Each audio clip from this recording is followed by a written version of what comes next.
Greetings, everyone. Thank you for attending the Akuho I Live In Roundtable today. I am Brianna, and I am the Akuho I Live In Chair. I am a residence coordinator at NJIT, and today we are going to have Hayley Johnson, who is a residence director at NYU, present on supervising professional staff. And I hope you enjoy it. I will now pass it over to Hayley. Thanks, Brianna. Hi, folks. My name is Hayley Johnson. I use she, her pronouns. Like Brianna said, I serve as a residence hall director at NYU. I supervise a team of 4 professional staff and 20 RAs. I'm going to share my screen in a second, but I just wanted to share a caveat about today. Obviously, without making any sort of assumptions, I'm just thinking about ways to support my team in navigating today because it's a hard day. Some things that I'm trying to do. I'm canceling my team meeting tonight, and my team and I discussed leaving it as sort of like a healing space where folks can be in community together versus like going over content. So I encourage y'all, if you supervise professional staff or RAs or whomever, I encourage y'all to think about ways that you might do this too. So just wanted to put that out there. So I'm going to share my screen. Today, as I shared, I supervise a team of 4 pro staff, and I just wanted to talk a little bit about what it looks like to supervise and support their personal and professional development. So my hope today is that you'll come away from this presentation with the ability to identify at least one method for fostering professional and personal team development. I hope that you'll understand at least one effective way to afford team members constructive feedback through restorative practices. I'm sure some of y'all are familiar with the concept of restorative practices, so we'll dive into that a little bit. And then finally, my hope is that we'll analyze and evaluate your means of performance management. So we'll talk about goal setting. So in terms of research I did to gather data on how to best support professional staff, my department happens to currently be reading a book called Identity Conscious Supervision in Student Affairs, which is about building relationships and transforming systems. And during this reading and synthesizing some of the data, much of what the authors focus on is building strong relationships. And so these positive outcomes that I've listed on the screen here are what we'll focus on today, especially affording feedback. So you'll see that building strong relationships with pro staff leads to clearer communication among team members, the fact that it might be easier to afford feedback, both constructive and positive, when you have a strong relationship with a supervisee, the ability to connect your work to the overall mission of your department as well as your institution, building some general trust and rapport, the ability to provide autonomy for the work that your team is doing, investment in decision-making, so folks will feel empowered to make their own independent decisions, but they'll also be invested in what the outcomes might be. And finally, bringing their whole authentic self into the workplace. So what I'd like to focus on today is different ways to build those relationships. So the first thing I want to talk about is self-authorship. So have folks heard of the concept of self-authorship before? I'm sure we have. Maybe if folks just want to give like a thumbs up.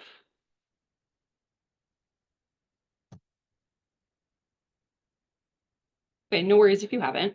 But essentially what okay, so I see some thumbs up here. That's great. Self-authorship really means the ability to define your own identity, your beliefs, and your social relationships through internal reflection, through analysis, and through interpretation. So it's developmental, and it involves moving away from depending on other people for learning an identity. People who are self-authored, they can focus on their own values and identities instead of adopting the expectations of other people. They can use their own internal identity to guide their actions and identify what their experiences have been. They can learn how to problem solve independently. They can make mature decisions that they're invested in, and they can collaborate with others. So the reason that self-authorship is important is that developing a strong sense of self, according to the reading that I mentioned before, leads to the capacity to practice empathy and build authentic relationships with diverse individuals. And keep in mind that professional development of your team isn't always related to skill building with direct job responsibilities, right? So instilling self-authorship in your team can help them with those skills that are related to the job, but self-authorship should probably come first. Additionally, self-authorship is directly related to something called cultural humility. So understanding how we can learn from one another with different perspectives at the table, right? Um, I pulled a quote from the reading that says, learning happens through practice and reflection.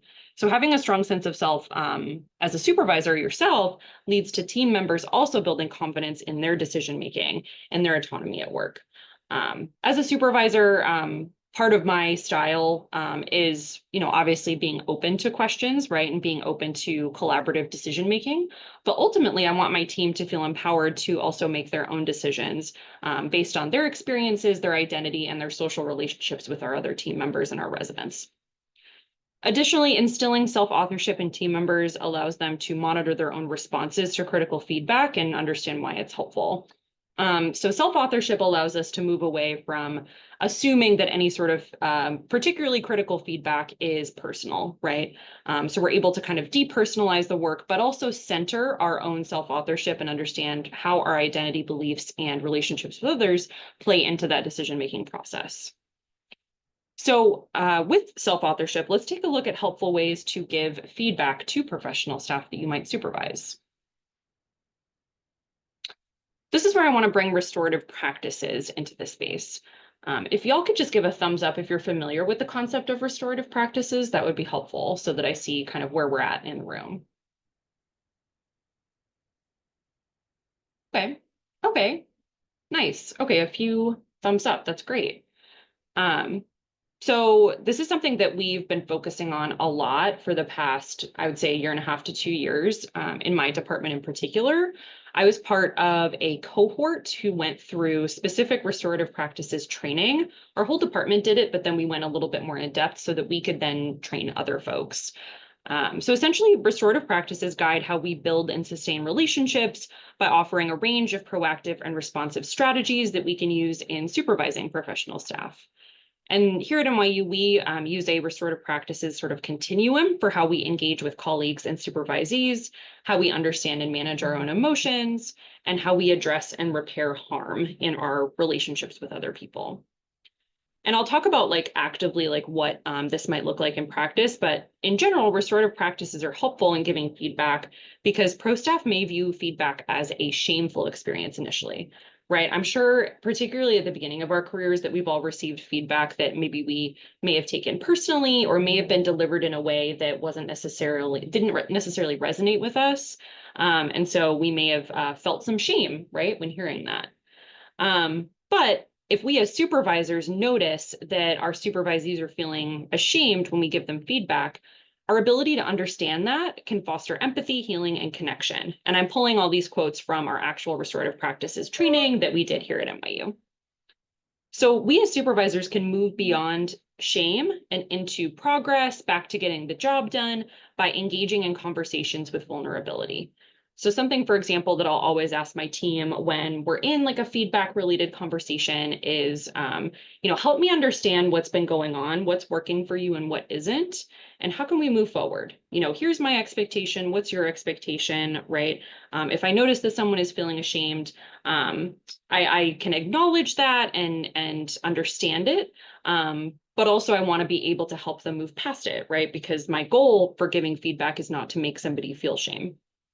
So the feedback to shame, to rebuilding that relationship cycle actually leads to self-authorship and better relationships with colleagues. So it's still important, even if you anticipate that a supervisee may not necessarily react super smoothly to feedback at first, it's still important to afford them that feedback, but you can do it in a kind way that is constructive. So even if they feel ashamed, you're able to move past it. This is a piece of restorative practices that I like to point to when affording critical and constructive feedback to supervisees. This is something called the social discipline window. If folks want to put maybe a thumbs up in the chat if they've heard of this as well, but this is a key piece of the restorative practices continuum, and it helps us understand how we lead and put our authority into practice. In other words, this shows how we naturally lead and communicate when we're working with others. So according to the social discipline window, a restorative approach requires a balance of really high levels of control. So that could be like boundary setting and discipline. So being honest if something isn't going well, as well as high levels of support. So that's encouraging folks, that's nurturing, that's showing an investment in a supervisee's professional and personal development. So what we're looking for is the with, right? So, and I'll talk about what this looks like in practice, but we're trying to do things with our supervisees, and that's the most restorative approach. Now, if we offer high control, so lots of boundary setting, but not offering any support, that's doing something to somebody, right? So if I have a supervisee and I'm consistently giving them directives without any sort of support, and not being clear about my expectations, that can be punitive and authoritarian. So that's not what we're looking for. However, if you offer low control, right, so very few boundaries, but also very few support, this is known as the not. This is the neglectful square, right? So if I'm not giving my supervisees any clarity on what my expectations are, but I'm also not offering any sort of support, that could be neglectful, right? Because then they don't know what to do, and they also don't know where to go for support. Now, the 4, this is the category that I think a lot of us might fall in. I know, especially towards the beginning of my career, this was kind of my MO. So 4 is known as the permissive square, right? So this is when we're offering high support. So we're encouraging our team. We're offering encouragement as they're moving through maybe a new process. But ultimately, if it's not working, we may do it for them, right? I know I used to fall into the category of like, I'll just do it because I have a very particular way of doing things, as I'm sure a lot of us do. And it's sort of like that quote that's like, if you want something done right, like you have to do it yourself. And that doesn't help anybody learn, right? Especially our supervisees. And it doesn't help us because then we have no boundaries with the folks that we're supervising. So it's a lose-lose, right? So we don't want to fall into the 4 category, and instead we want to do things with folks. So let's talk about what that might look like in practice. So some examples of the with square in action with professional staff. We know that professional staff will make positive changes when those in positions of authority do things with them rather than to them or for them. It helps folks feel relaxed, so they know that they're supported, but they're alert. They know that there's a job that has to get done instead of anxious, reactive, or passive about their work. I've talked with some of my colleagues about how even just the concept of one-on-one meetings was a little bit anxiety inducing when I first started working with them. And I worked to sort of like deconstruct that and figure out where it was coming from. And we learned that in the past, maybe they've, dealt with folks who would do things to them or for them. So that's why I try to lean into the with.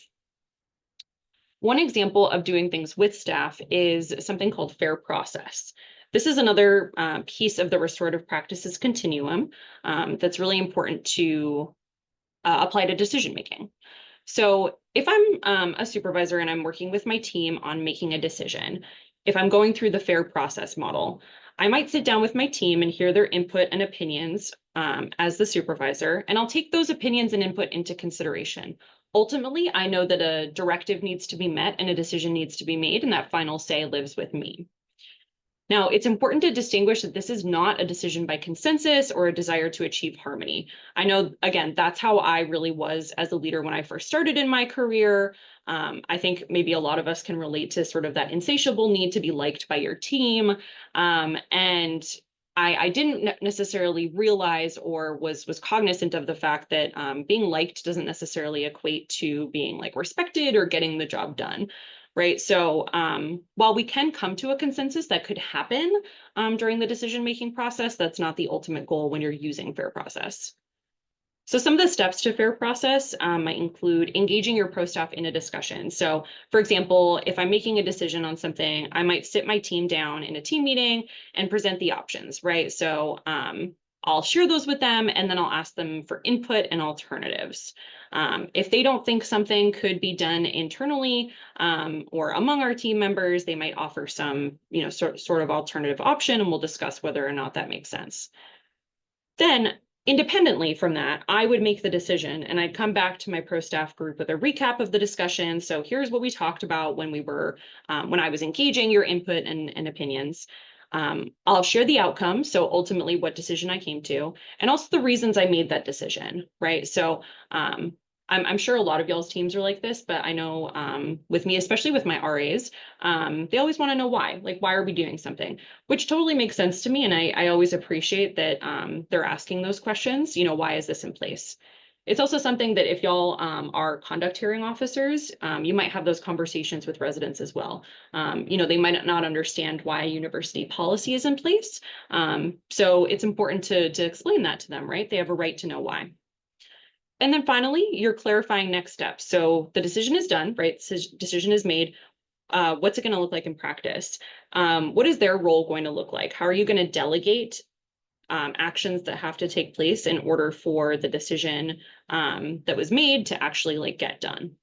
So this is an example, again, of what with might look like in action if you're utilizing fair process and restorative practices to make decisions with your professional staff team.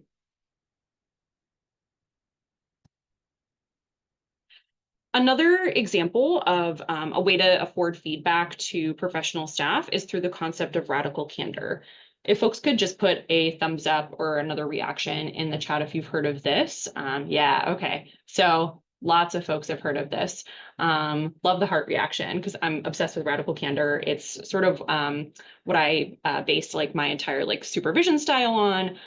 So I think it's really important to understand. So radical candor is the concept of caring personally and challenging directly. It's based on a book by Kim Scott called Radical Candor, Be a Kick-Ass Boss Without Losing Your Humanity.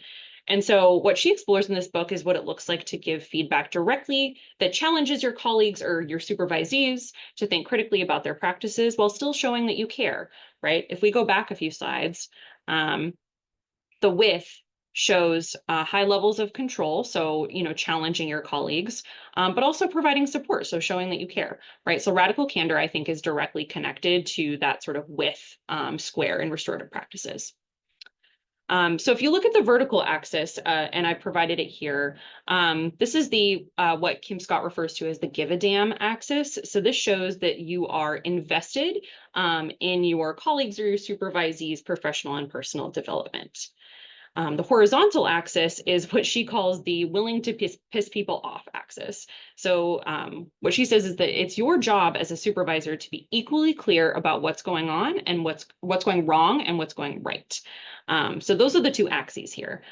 And having both of them leads to something called radical candor, where you are challenging your colleagues directly, but you're also showing I care about you and this is why I'm giving you this feedback. If you're challenging somebody without caring about them, that's referred to as obnoxious aggression. So kind of similar to in the social discipline window, that to category, that's when you're doing something to somebody and just giving them feedback without any reasoning why, or feedback for feedback's sake, which isn't necessarily productive. However, if you are not challenging somebody and you're also not caring, that's referred to as manipulative insincerity. So for example, if I'm not setting any boundaries or I'm not providing any sort of directives for my team, but I also am really passive about it and I don't necessarily seem like I care about the job getting done or my supervisee's professional development, that could be manipulative insincerity. Now, this is sort of that for category. I think the vast majority of supervisors fall into this category of ruinous empathy. This is where we're trying to be nice, but it doesn't necessarily benefit the team. I can think of, again, especially at the beginning of my career, a few times where I fell into this category and ultimately the directive being done fell on me entirely because I wasn't challenging my team to perform at their potential, but I also wasn't necessarily setting any boundaries because I cared, too much about what they thought. So this is where I encourage y'all to encourage your post-staff teams to be radically candid. Being radically candid really helps speak truth to power. So it creates a culture of honesty among your team members. It also provides opportunities to have what Kim Scott refers to as manager guidance sessions, right? So instead of just a one-on-one, it's an opportunity maybe mid-semester, end of semester, whenever y'all do your evaluation conversations, if you do those. it's an opportunity to talk about like what projects are in progress, what's going well, what isn't, and why. How can I best support you, but also I'm going to challenge you to get this done. And again, engaging in radical candor will just sort of generally improve your department culture, right? So just providing opportunities for honesty and for growth shows that you're committed to challenging your team, but also caring about them.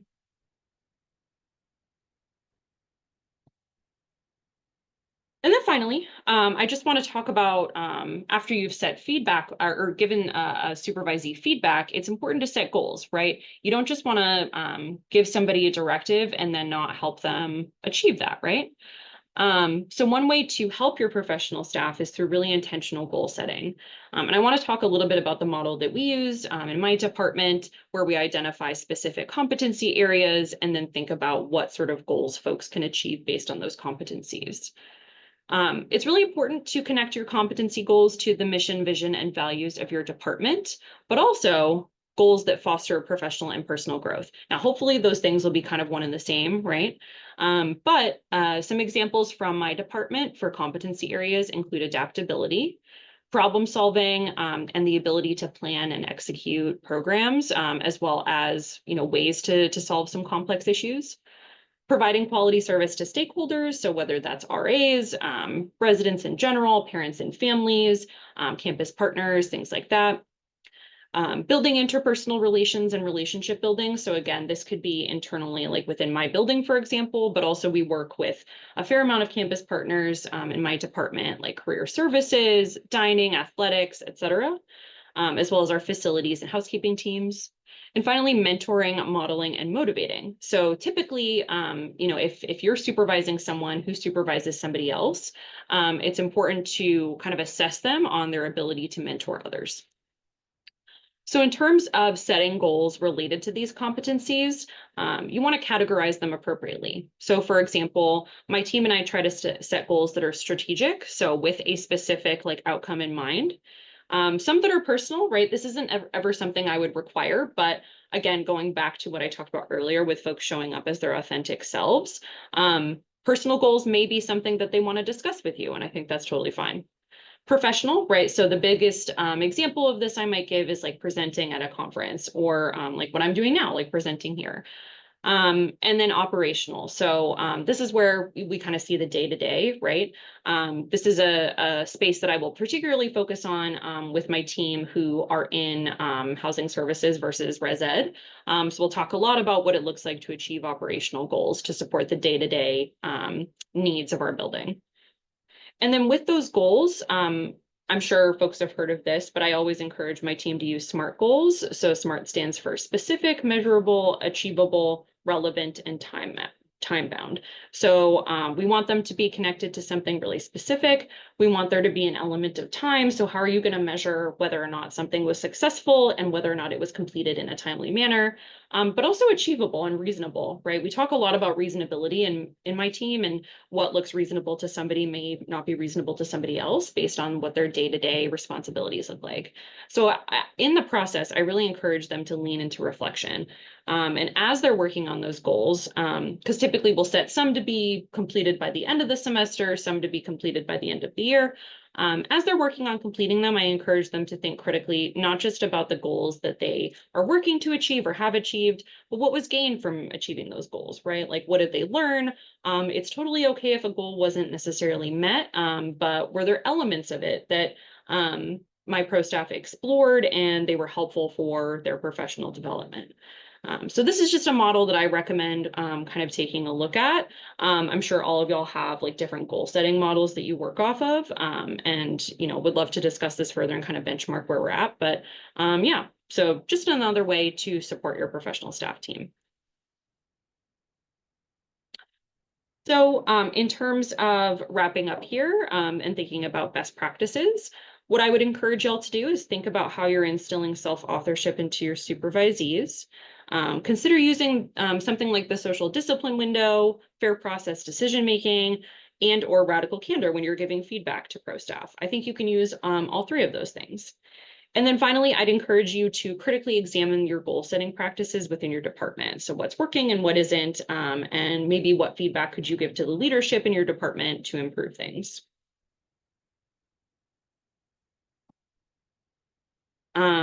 Great. So just to wrap up here, if folks have questions, comments, concerns, or compliments, I always like to include that, would be happy to hear those. And yeah, I'll stop sharing my screen. And if folks have questions, if they want to pop those in the chat, that would be great. I see somebody was reading the Radical Candor book. That's awesome. I also know I didn't necessarily provide a lot of like specific examples about those things. So like if you need me to talk through any of those, I'm happy to. The book for Radical Candor is called Radical Candor, How to, let me get the exact title, Be a Kick-Ass Boss Without Losing Your Humanity. And it's by Kim Scott.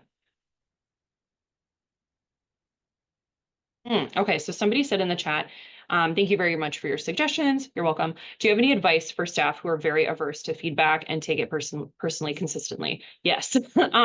I've dealt with this in the past too.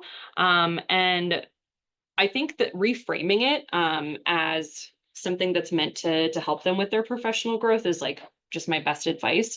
Also, like ultimately, like if you're not going to get through to somebody, you're not going to get through to them. I know that sounds a little weird, but I think you can only go so far in terms of like your ability to afford feedback to somebody. So the way that I like to set it up is to say like, hey, so here's something that I've noticed.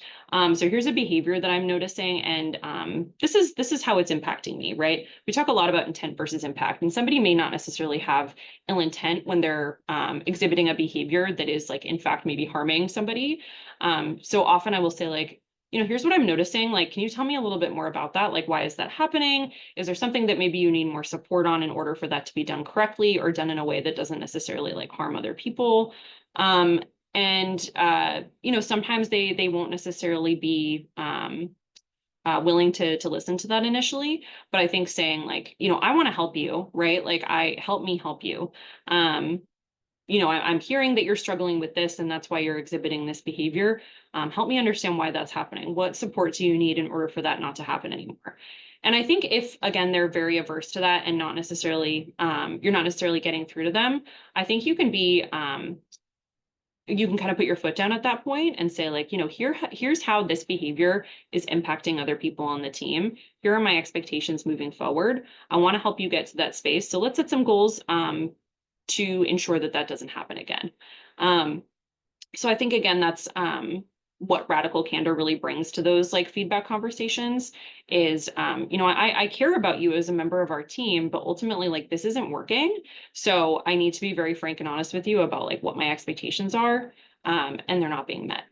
I don't know if that answers your question, but like that's how I would phrase it. All right, thanks, y'all. Thank you, Hayley. Sure. Have a good day, everyone.